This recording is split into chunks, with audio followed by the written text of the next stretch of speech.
Hello बच्चों, आप सभी को मेरे चैनल पर स्वागत है। आज हम कक्षा 6 हिंदी वसंत किताब के पाठ नंबर 10 झांसी की रानी के प्रश्नोत्तर करेंगे। चैनल पर पहली बार आए हैं तो चैनल को सब्सक्राइब जरूर करें। अब हम कविता से में दिए गए प्रश्नोत्तर करेंगे। प्रश्न नंबर 1। किंतु कालगति चुपके चुपके काली घटा घेर लाई।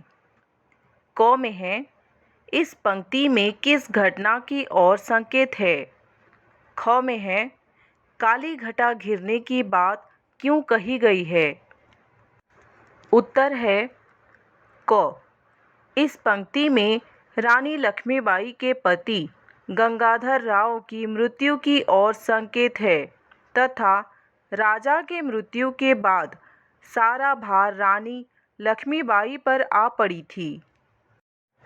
ख का उत्तर है, राजा गंगाधर राव की मृत्यु के उपरांत रानी लक्ष्मीबाई के ऊपर एक के बाद एक विपत्ति आने लगी। अंग्रेजों की नीति थी कि वे निसंतान राजा की मृत्यु के बाद उस राज्य पर अपना अधिकार कर लेते थे।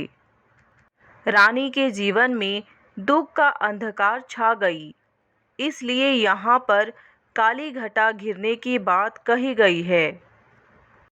प्रश्न नंबर 2। कविता की दूसरी पंक्ति में भारत को बूढ़ा कहकर और उसमें नई जवानी आने की बात कहकर सुभद्रा कुमारी चौहान क्या बताना चाहती हैं।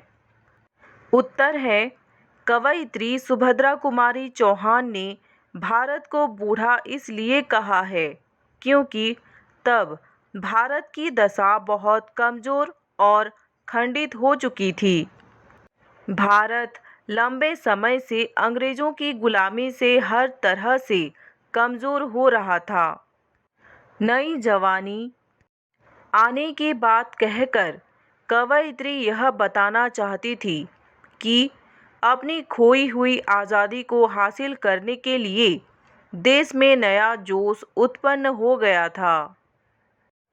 अब उनमें आशा और उत्साह का नया संचार हो गया।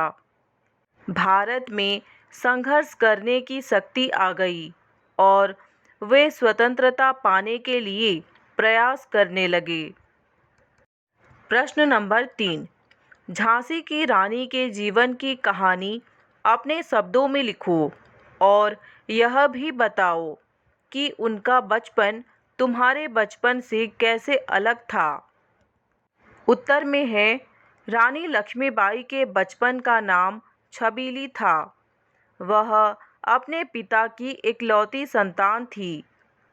वो कानपुर के नाना साहेब की मुँह बोली बहन थी। लक्ष्मीबाई को बचपन में मनु कहकर भी पुकारते थे। उनको बचपन से ही हथियार चलाने का शौक था। बचपन में वह बर्छी, ढाल, कृपाण, कटारी आदि से खेला करती थी। साथ ही वो तलवार चलाना, नकली युद्ध, व्यूह की रचना और शिकार करना, सैन्य घेरना, दुर्ग तोड़ना आदि उनका प्रिय खेल था। माँ भवानी उनकी कुल की देवी थी। झांसी के राजा गंगाधर राव के साथ रानी लक्ष्मीबाई के विवाह हुआ था। विवाह के थोड़े दिन बाद रानी लक्ष्मीबाई के पति की मृत्यु हो गई। इसके बाद अंग्रेजों ने झांसी पर अपना अधिकार करने का प्रयास किया। रानी की कोई संतान नहीं थी। झांसी को लावारिस समझकर लॉर्ड डलहौजी ने अपनी सेना भेजकर दुर्ग पर अपना झंडा फहराया। रानी यह सब देखकर क्रोधित हो गई।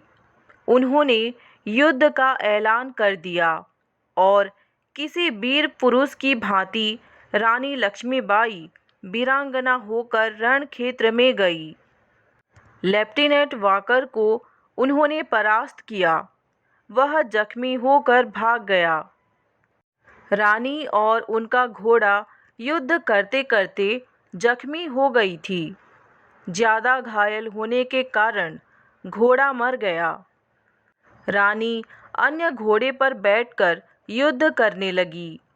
यमुना किनारे उन्होंने फिर से अंग्रेज़ों को हराया और ग्वालियर पर अधिकार किया।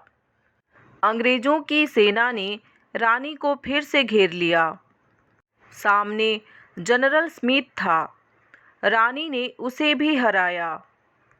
जनरल स्मिथ को रानी ने परास्त किया ही था कि पीछे से हीरोज ने आकर उन्हें घेर लिया।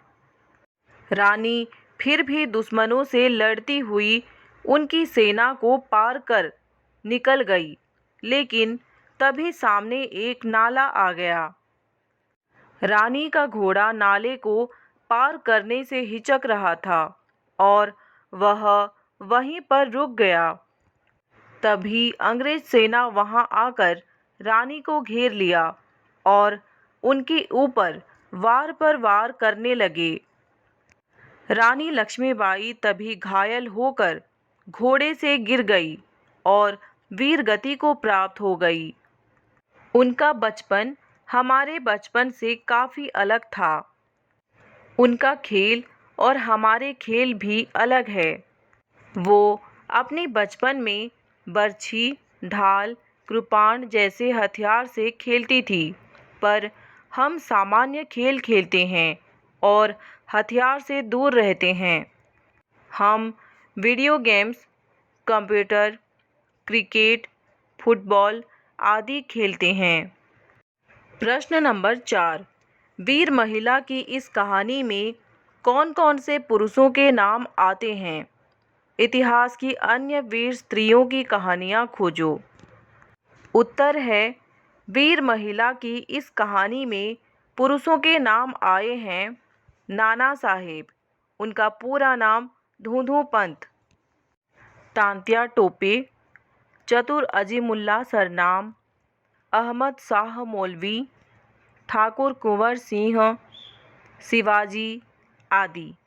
इतिहास की कुछ वीर स्त्रियां हैं कितूर की रानी चेन्नम्मा, रजिया सुल्तान, हाड़ा रानी, चित्तौड़ की रानी पद्मिनी आदि।